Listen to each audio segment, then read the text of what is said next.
Welcome to another episode of Cannabis Health Radio. I'm Ian Jessup. And I'm Corey Yelland. Just before we get to our guest today, I'd like to say that if you think our podcast is of value, and if you'd like us to continue doing these podcasts, then please consider making a donation to help us out. Go to our website, cannabishealthradio.com, go to the donate page, and make a contribution, either a one-time contribution or a monthly contribution for as little as $3 a month. And for those who have contributed so far, we say thank you. We have a fascinating guest for you today. In fact, all our guests who use medical cannabis are fascinating, but wait until you hear this story, and then if you don't believe in medical cannabis, this man's story will make you a believer and change your mind. In 2010, he was diagnosed with diabetes, hepatitis C, possible liver cancer, congestive heart failure, and internal bleeding. Joining us to tell his remarkable story is Peter O'Toole from the state of Michigan in the United States. He's affectionately known as Uncle Pete, so that's what we'll call him. Uncle Pete, good of you to join us. Thanks very much for this. Thank you for having me. Now, with all the ailments you were experiencing, you must have felt awful for quite some time. Tell us about your health prior to using cannabis oil. Well, I'd been down and out, pretty sick for a couple of years previous to my diagnosis. I did not have health insurance at the time, so access to doctors was limited pretty much to trips to the emergency room, which there were several trips. I kept having repeated episodes, we'll call them, where I thought I was having a heart attack. I'd go in, they'd check my heart, and everything would come back okay, and they'd send me home. Well, with hindsight, there was a lot of other things going on that we weren't aware of. So after multiple trips to the ER, I finally, out of desperation, had consulted with some close friends of mine who concluded that it was very likely I had diabetes. So we checked my blood sugar. My blood sugar was extremely high at the time. It was in the 600s. So that qualified me to go to the emergency room and, of course, be admitted to the hospital. So upon being admitted to the hospital, they ran a variety of tests, which came to the conclusion within probably 24-hour period of time, 48-hour period of time. A group of doctors came into my room after running all these tests, and that was when I received these multiple diagnoses all on the same day. They told me I was experiencing congestive heart failure. My liver was swelled up to quite a bit larger than what it should be. I had some internal bleeding going on. They believed I had liver cancer, and they also discovered that I had hepatitis C. And then after doing an interview and some further discovery, we figured out that I had hepatitis C since I was 18 years old, where I'd gotten in a blood transfusion from a car accident. So all of these things contributed to the poor health that I was experiencing, of course. But then comes the diagnosis was rough to swallow, but then comes the prognosis or the medical plan. And that started with surgery on my liver that was going to end with likely removing part of my liver and or any cancer that they find, and then a possibility of waking up with a colostomy bag for the rest of my life. They were going to follow that up with 18 months of chemotherapy and a few other things that I really wasn't willing to participate in. And it was out of that desperation that I turned to an alternative way of doing things, and found cannabis oil. Now, I had already heard of cannabis oil, but I had never seen it or held it in my hands or had any experience with it. But a friend of a friend had Hodgkin's lymphoma for about 13 years, and he was successful in treating his Hodgkin's lymphoma with the cannabis oil, so I contacted him. So that's what led up to my making of my first batch of cannabis oil, I guess. After the doctors told you what they wanted to do, and you told them you weren't going to do it, what was their response? Well, they had scheduled me for surgery, and I just called up on the morning of the surgery, the morning before and told them that I wasn't going to be participating. And from that point forward, I didn't return to the doctors for probably 18 months or so. I stayed away from them. I was pretty scared, but more importantly, I had started the cannabis oil, and within the first couple of weeks of taking the cannabis oil, my liver went back down to normal size. My liver enzymes came back down to normal. My diabetes, my blood sugar came back down to normal. everything started falling into place, and I started feeling real good. If it's not broke, you don't fix it kind of an attitude, I guess. Mm-hmm.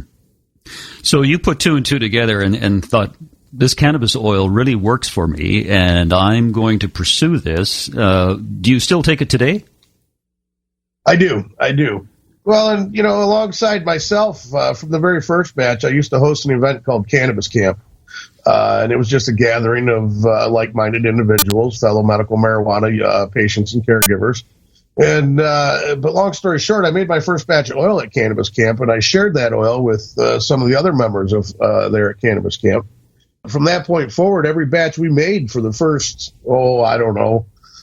several months, we'll say, we did it at this event where many of us would contribute or donate to the pot, so to speak. And we'd make a large batch of oil, then we'd give it out to everybody that was present. The point of this is that I was not only gaining this experience with myself and seeing what the oil was doing for me, but I was seeing what it was doing for all these other people that I was had firsthand experience with as well. And that varied from people getting up out of wheelchairs and walking to people no longer needing their insulin pumps that they'd been on for years, to glaucoma patients regaining vision, right on down the line. Things that were just absolutely blowing my mind. To me, I was witnessing miracle after miracle after miracle because of my lack of experience and understanding of what was really going on there. So with every one of these experiences, I gained more and more faith and more concrete evidence that this stuff, it's not just a fluke. It's not just, it's working, and not just for me. So it built my confidence, Yeah, it's interesting that you mentioned some of the people who have taken cannabis oil and have made remarkable recoveries. We interviewed a gentleman from Ontario, not too far from you, who was paralyzed from the neck down with multiple sclerosis and needed someone to feed him. And one day, a friend of his was smoking a joint, and he says, "Why don't you try this?" And so he took a couple of puffs, and he said within 3 minutes, he could feel relief.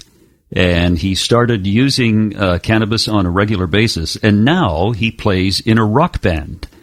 And he says he doesn't have feeling in his hands like you and I do, and in his feet they feel numb, but he still can function as a normal human being with this numbness compared to what he was before in a wheelchair and having someone feed him. It's just absolutely remarkable.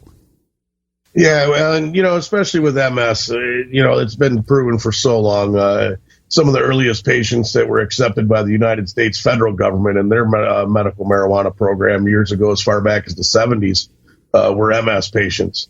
A very close friend of mine, Renee Wolf, who passed away a few years back, was the very first medical marijuana patient in the state of Michigan, and she was one of those federal patients that was studied. But remarkable, story after story after story, remarkable stories with success against MS. And MS is, there are lesions in the brain that are at the core of the cause of this MS. And for whatever reason, we have a lot of success with things like brain tumors and lesions and things that are based in the brain. And I think it's because of the ability of cannabis oil to penetrate the blood-brain barrier and get to the brain. We know that it's psychoactive. We know that it's going into the brain already. So to accept the fact that there's some medicinal qualities that are going with it isn't too far of a stretch. Pete, could I get you to share the story of Amyjo? Because that just reminded me listening to this. Jo Clarke? Yeah, absolutely. So many stories come to mind when we start talking about this stuff. But Amyjo is a very special lady. She was one of the ones that I shared that very first batch of oil with, and she was at the time she had a tumor in her brain. It was her second round with this tumor in the brain. They had been successful removing or getting rid of it before, but it had come back. She had also been run over by a high-low. She was in Walmart, and somebody that was driving the high-low, stocking the shelves or something, actually backed over her from head to toe, from the tip of her toe all the way up to her shoulder on the one side of her body. So she was in a wheelchair 90% of the time. She could get up and walk very short distances with assistance and that kind of thing. She had what they told her was permanent nerve damage, where she'd never lift her right arm over her head again, things of this nature. We made that first batch of oil at Cannabis Camp, and we had another event, I believe it was 3 weeks later. And this is a moment I'll never forget. I was standing there at Cannabis Camp, and with my partner at the time and a few good friends, big, tough, grown men like myself, or so like we like to call ourselves. So Amyjo pulls in to Cannabis Camp, and she probably pulled in, and she was across the field. It was probably 200 feet away, 300 feet away. And she gets out of the car, and she's there with her family. And she gets out, and she's standing, and she starts walking towards me. And the whole time she's saying, Uncle Pete, Uncle Pete. And I look over there, and she's raising the roof. She's pumping her arms up and down over her head. And she proceeds to walk that entire 200-300 feet over to me and give me a big hug. Now, by the time she got there, of course, I had tears streaming down my cheeks, and so did all these big, tough guys that were standing there with me. We absolutely could not believe our eyes. We had just met this woman the weekend before. She was very crippled. We helped her all weekend long at a campground, of all places. We went canoeing with her. We did all kinds of things. So we were pretty familiar with her so-called permanent damage. And to see so much of it reversed in such a short time was just mind-blowing because, like I said, it was our first batch of oil. We hadn't seen these things before. After you witness things like this over and over and over and over and over again, you end up being like Corey and I guess. It's hard to shut up about it. Well, I remember that video of Amyjo was one of the first videos I saw when I realized there were actually other people in the world using cannabis oil trying to save their lives besides myself. Yeah, and it wasn't that long ago. There wasn't such a network or so many people out there to contact and to share the experience and to see this thing in the way that it's exploded since those days, Corey, and to know that we've had a firsthand role in that, I guess, is our claim to fame, so to speak, I guess. Yeah. But more important, that we've come a long way. There's a long way to go, but we've come a long way. Back then, Phoenix Tears was the only website I could find with information on it, and I was blessed enough to be in direct contact with first Heinrich Bayer there for a while, and then directly with Rick, and of course Janet and Bob, and on down the line. But these are the people that I was talking to on a daily basis when I was making my first batches of oil and treating myself. It wasn't an easy find. I had thousands of hours into making contact with anybody that had firsthand information or experience with this stuff. So it's wonderful to see so many other folks putting themselves out there and spending their time like you folks are to spread that word, Now, Corey and Pete, do you either one of you remember your very first batch of oil you made and some of the mistakes you made along the way? What mistakes? I remember my first batch. Absolutely, I do. I only had a little bit of cannabis, and there was 3 or 4 of us, and we had all watched the video numerous times, and then we had a printout of the instructions. Each of us had a printout, and we just took it step by step. And I was pretty freaked out that I was going to screw it up or explode, but I didn't do either, so... What about you, Pete? The first mistake that comes to mind would be we used a permanent coffee filter instead of a paper coffee filter for filtering. So the result is that you get a lower quality oil. You get a lot more plant material and waxes and things of this nature. So you get a lower quality oil.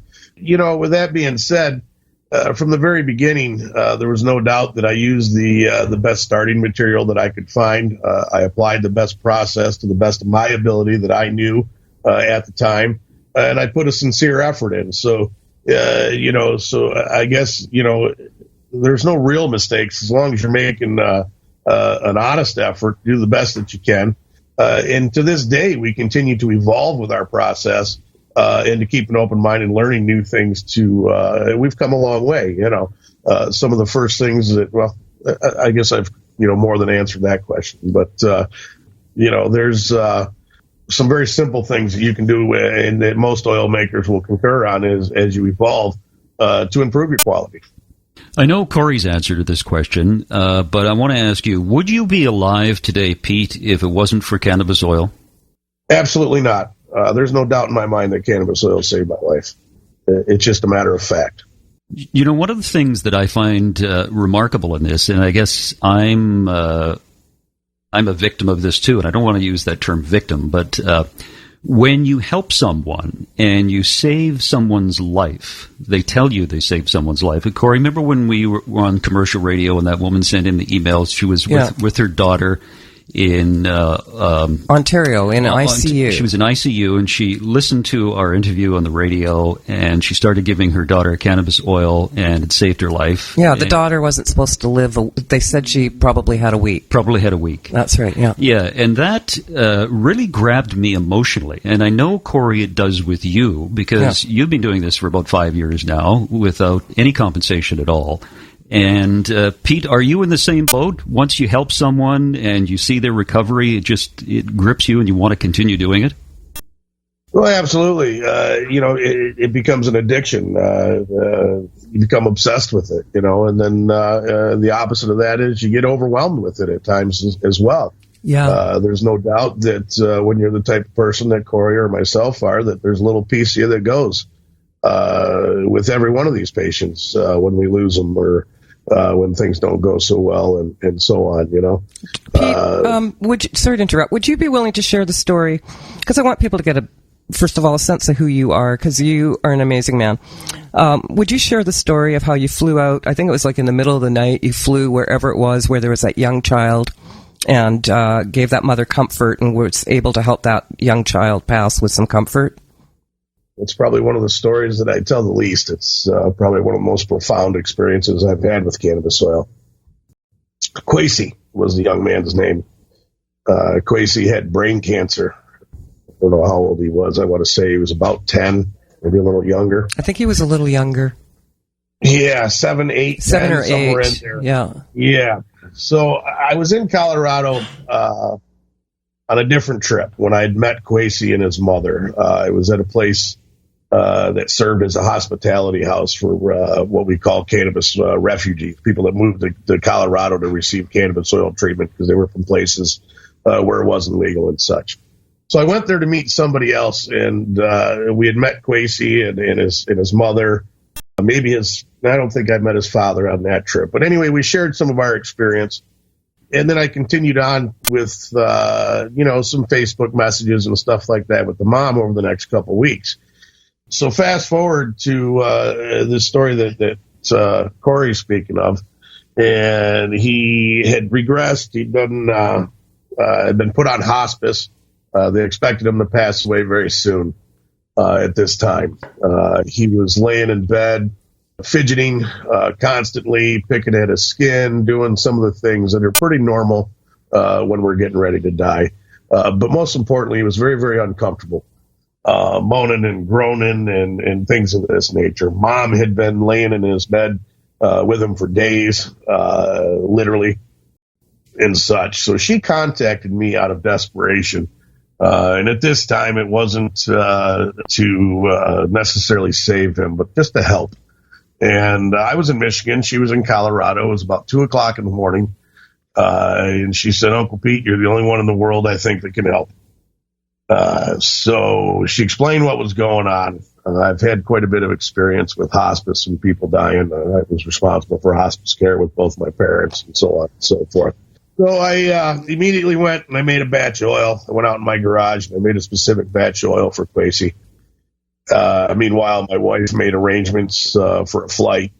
My partner, the co-founder of Seed to Cure, Jennifer Cook, and I proceeded to drive from here in northern Michigan to Chicago, Illinois, where we picked up a flight and we flew out to Colorado, Denver, got a rental car and went up into the mountains to where this house was.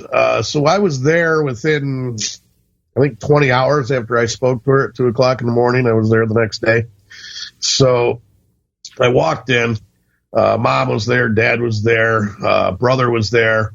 And a few other people. And the house is just, full of stress. You can just feel it in the air. I go in and see Quasi. He's writhing in pain, it seems. He's very uncomfortable. Mom's laying in bed with him. His oxygen level, saturation is like in the 70s, I believe, so on and so forth. So immediately I gave Quasi a full gram of oil, which is a very heavy dose for a child.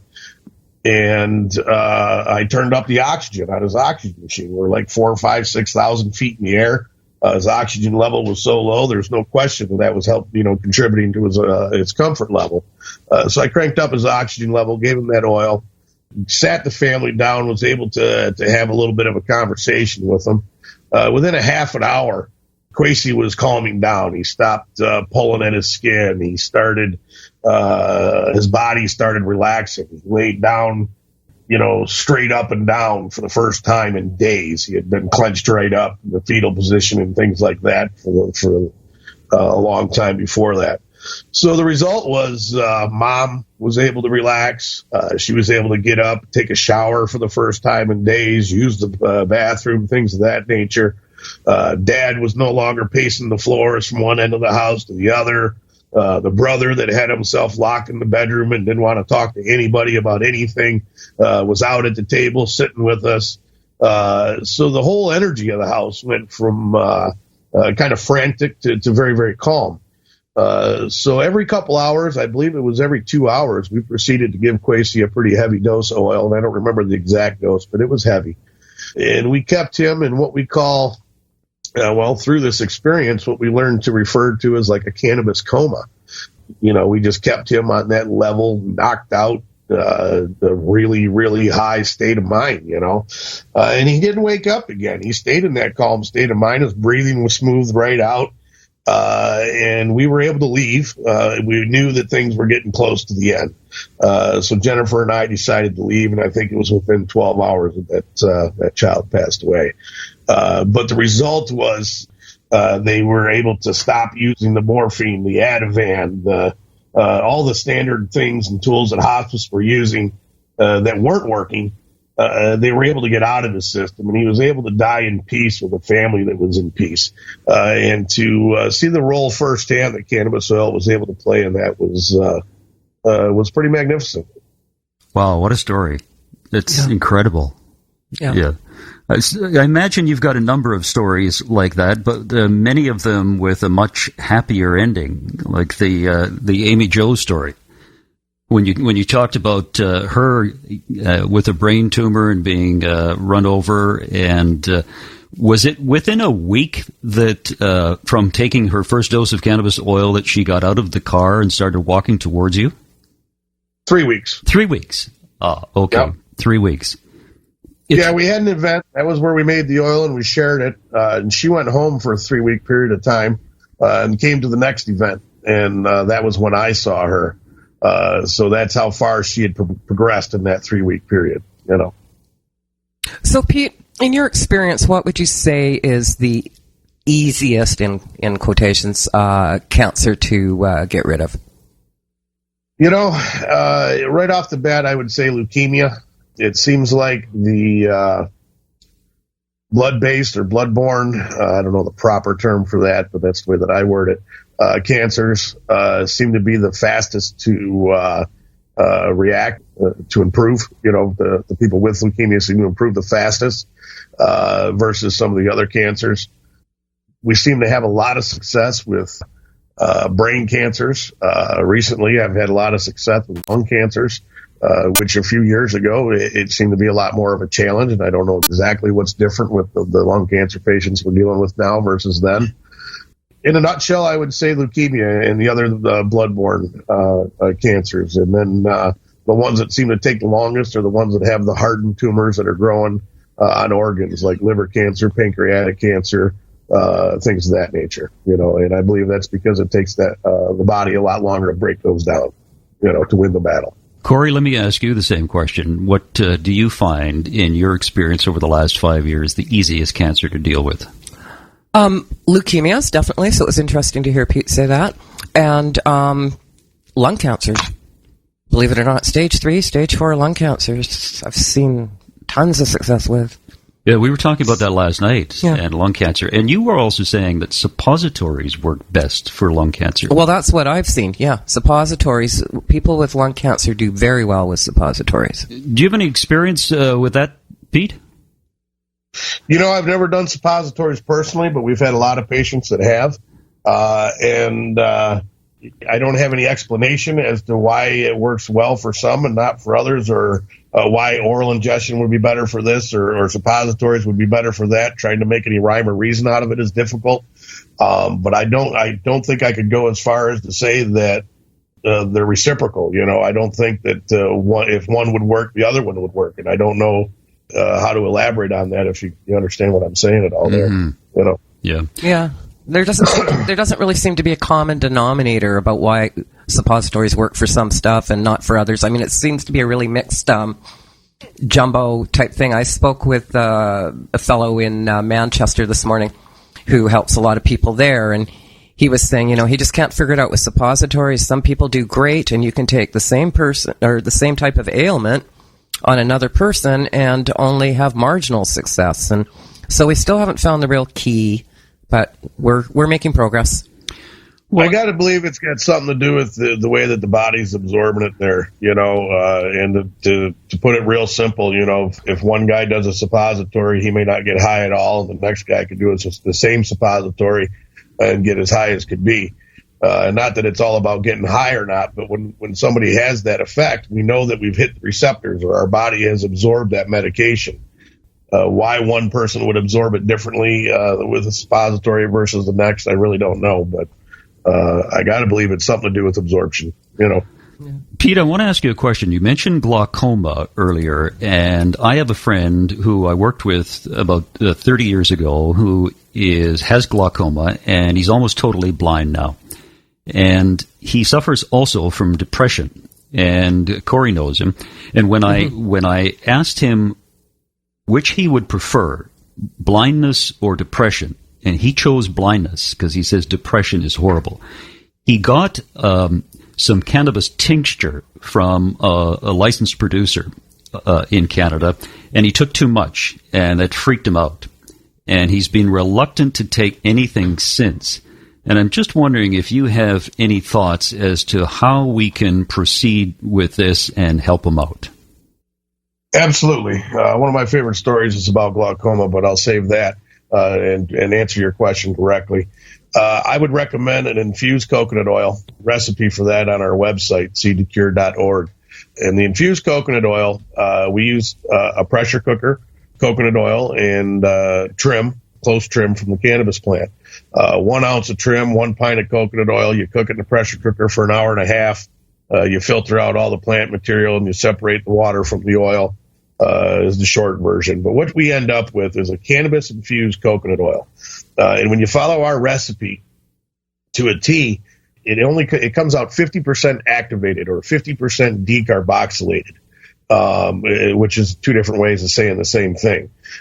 So when it's only 50% activated, the activated form of THC is the psychoactive part. When it's in its raw form, or before we add heat to it, it's in an acid form with THCA. Now, the THCA is not psychoactive. In other words, it doesn't get us high.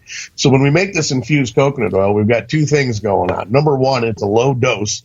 We're talking about between 20 and 30 milligrams of THC, and then only half of that is activated. People that are a little more sensitive, or people that don't require very high doses, and glaucoma is usually one of those cases, this can be a good way to manage a low dose without the fear of going overboard. Because unfortunately, there's a lot of people just like him who their first experience, or one of their early experiences with cannabis concentrate of any kind of knocks them off the rocker, so to speak, or hits them too heavy, and it scares them away. Yeah, this is what's going on with him. He's very afraid to try it again, and this was his very first time doing it when this happened. So it's like, he said he was weirdly scared he was going to jump off the balcony. He just was freaked right out of his mind.